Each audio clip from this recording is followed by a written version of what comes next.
Hi there and welcome to Films According to Chris Wyatt. Well, today I bring you a very long overdue video, my choices for the top 10 worst movies of 2015. Now, 2015 was actually a really interesting year for films. On one hand, we had a lot of legitimately great and interesting and challenging films, which I'll cover next week in my best of list. But on the flip side, we had just as many truly awful ones. So I don't know if that makes it a good year or a bad year, but hey, as long as we had the good stuff to cancel out the bad stuff, I guess I can handle that. But either way, here are my choices for the top 10 worst movies of 2015. Number 10. Terminator Genisys.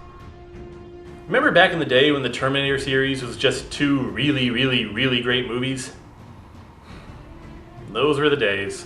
This ill-fated sequel/reboot of the once mighty Terminator series brings little new to the table, and the few new ideas it does introduce are all dead on arrival. I might have been okay with the fact that they retconned the first two films out of existence if the movie had something interesting to say or show, but the convoluted and nonsensical script, the questionable direction, and the miscast Emilia Clarke and Jai Courtney all bring down this series to a new low that make the previous two misfires look good by comparison. Yes, even in his 60s, Arnold still kicks ass. But the movie still sucks, and I won't be back. I've been waiting for you. Number 9. Vacation. And here's another awful reboot/sequel of a classic series. When it comes to comedic movie series, the Vacation flicks average out relatively well, two of which have become straight-up classics, two that have their moments, and only one supposedly terrible spin-off that I can't vouch for because I haven't seen yet. That's why it kind of surprises me just how badly the new film blows it. In addition to just not being funny, the film is shockingly unpleasant and mean-spirited. I enjoy dark humor, but this film is so vile that it made me feel uncomfortable while watching it. The unlikable characters, the cruel jokes, the tasteless dialogue, the whole thing is just a mess. Even a cameo from Chevy Chase didn't add anything. Oh well, at least we'll always have the original.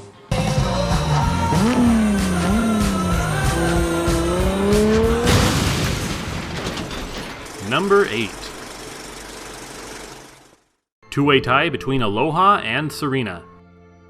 Alright, I know I'm cheating a bit here, but I decided to put both of these films in the number 8 spot because while they're different movies, they are bad for almost the exact same reasons. Both are ambitious film with a squandered premise. They feature perplexing direction from previously successful filmmakers, star a miscast Bradley Cooper acting alongside an equally miscast female lead played by actresses who are usually really good, and stories that go so off the rails that you leave saying, what the hell was that? If I had to choose which one was worse, I would probably say Aloha, if for no other reason than its choice to continue the unfortunate trend of Hollywood whitewashing by casting Emma Stone as a character who is supposed to be a quarter Chinese and a quarter Native Hawaiian. Okay, I promise that's the only tie on this list. I'm so jacked for today. Make that a triple.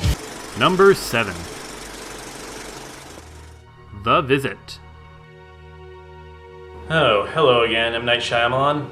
Alright, I know a lot of people liked this movie, and the general consensus has even been to call it a minor return to form for the once beloved turned hated filmmaker M. Night Shyamalan. If you like it, great. But me personally, I kinda despise it. It's a found footage movie with all the usual shortcomings associated with the genre, but in addition, you also get two annoying kids, one who is a pretentious would-be filmmaker, another who's an obnoxious wannabe rapper, a hateful story that frames traits common of senior citizens as horror iconography, all building up to a finale where one kid has a used diaper shoved in his face. Seriously, did I see the same movie as everyone else? Was there another movie released this last year called The Visit that I mistook this one for? Oh well, at least it's not as bad as The Happening or Lady in the Water. I have the deep, darkies. Number 6. The Gallows. Oh great, another bad found footage horror movie. The Visit was bad, but at least that one had some clear effort put into it. The Gallows is just another dime a dozen found footage horror movie, this time on autopilot and all the bad acting and lazy filmmaking that comes with it. Seriously, it's just another bad found footage horror movie. Do I really need to say anything more than that? Yeah, that's what I thought. Next! Number 5.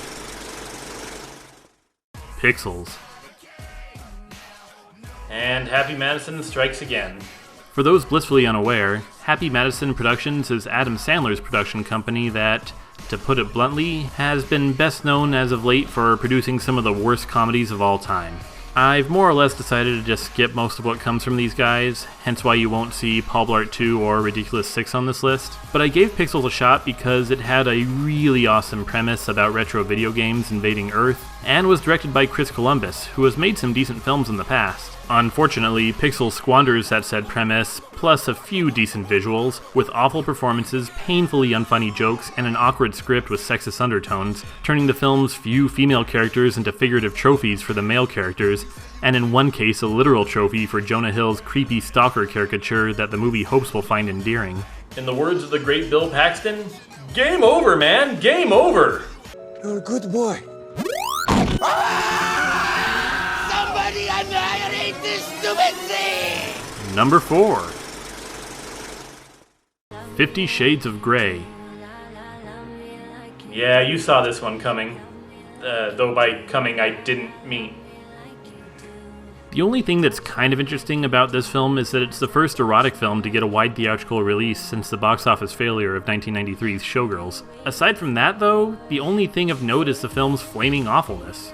It's little more than a slightly higher budget porno, so the wooden acting, laughable dialogue, and mere sliver of a story shouldn't come as a surprise, but the film's horrendous attempts to tackle themes of abuse and consent alongside the almost comically awkward bondage scenes is so confusingly awful that it's kind of a miracle that this movie exists. 50 Shades of Grey is going to be one of those weird cultural phenomenons we look back on years from now and ask, why?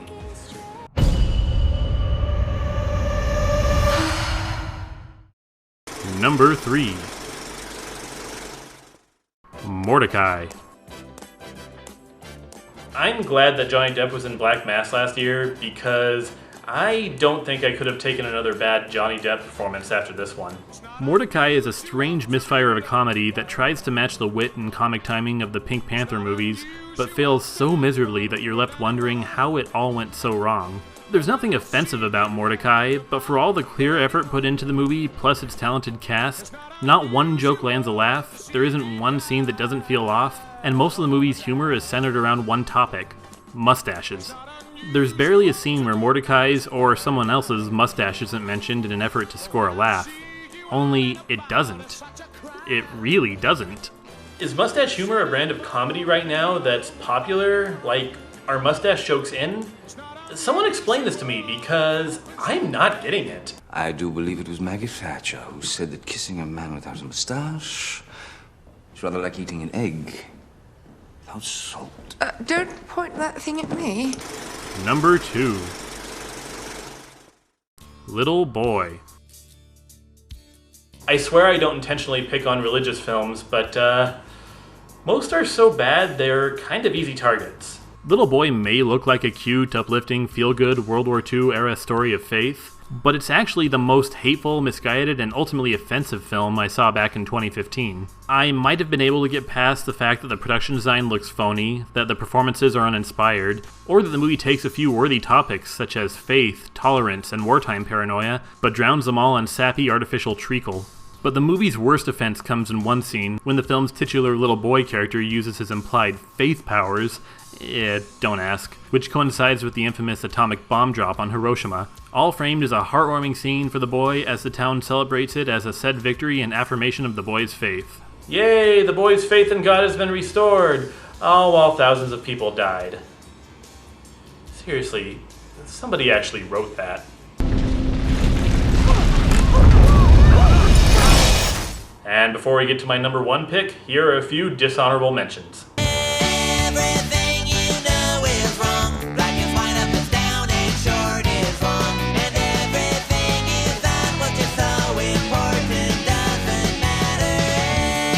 Everything you know is wrong. Just forget the words and sing along. All you need to understand is everything you know is wrong. And the worst movie of 2015 is Fantastic Four. Yeah, I don't think this one was much of a surprise. It's kind of a miracle, really, how the Fantastic Four movies keep getting worse. This is the 4th adaptation of Marvel's First Family, and so far the biggest fail of the bunch. An inept script, lifeless direction, terrible acting, hit-and-miss effects, boring set pieces, and only one real action scene in this superhero action movie bring down what's likely going to be remembered as one of the worst summer movies of all time. I mean, come on, this is the Fantastic Four we're talking about here, one of the greatest and most influential comic book series of all time. Not to mention it features Dr. Doom, one of the all-time great comic book villains, yet this film even manages to screw that up. I think from here on out, I'm just going to call this movie 4, because there is nothing even remotely fantastic about it. What is coming? Doom. Alright, thanks for watching this video. Let me know what your choices for the worst films of 2015 were by leaving me a comment below. And if you like what you saw and you want to see more, click subscribe and be sure to tune in next Monday where I reveal my choices for the best films of 2015. I'll see you next week. Everything